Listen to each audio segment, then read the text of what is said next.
आइए जानते हैं, जब स्वाभानु नामक असुर ने पी लिया मंथन से उत्पन्न हुआ अमृत। समुद्र मंथन से जब भगवान धन्वंतरी प्रकट हुए तो उनके हाथों में अमृत का कलश था।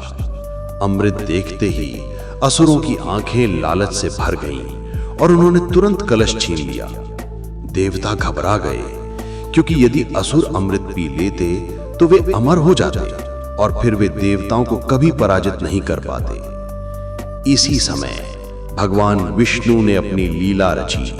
उन्होंने मोहिनी का रूप धारण किया।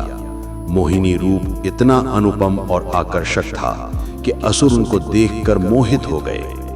मोहिनी ने कहा कि अमृत का वितरण मैं करूंगी, लेकिन मेरी शर्त है कि सब मेरी आज्ञा मानेंगे। असुर उसकी बात मान गए और पंक्तिबद्ध होकर बैठ गए। मोहिनी ने अमृत बांटना शुरू किया, परंतु वे अमृत केवल देवताओं में बांट रही थी और असुरों को मदिरा। असुर ये देखकर भी कुछ ना कह पाए, क्योंकि वे मोहिनी के रूप के जादू में बंधे थे। तभी एक असुर, जिसका नाम स्वरभानु था, देवता का वेश धारण कर देवताओं की पंक्ति में आ बैठा।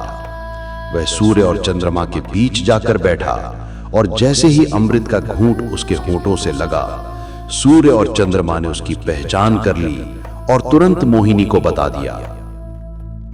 भगवान विष्णु ने सुदर्शन चक्र उठाया और क्षण भर में स्वरभानु का सिर धड़ से अलग कर दिया, लेकिन अमृत का एक घूंट उसके गले से नीचे जा चुका था, इसलिए वह मरा नहीं। उसका सिर भी अमर हो गया, जिसे राहु कहा गया, और उसका धड़ भी अमर हो गया, जिसे केतु कहा गया। सूर्य और चंद्रमा ने उसका भेद खोला था, इसलिए राहु और केतु उनसे शत्रुता करने लगे। जब भी सूर्य या चंद्रमा उनके समीप आते हैं तो राहु या केतु उन्हें निगलने का प्रयास करते। इसी कारण आकाश में सूर्य ग्रहण और चंद्र ग्रहण लगने लगा। विज्ञान भी सौर मंडल में अदृश्य ग्रहों की संभावना को नहीं नकारता।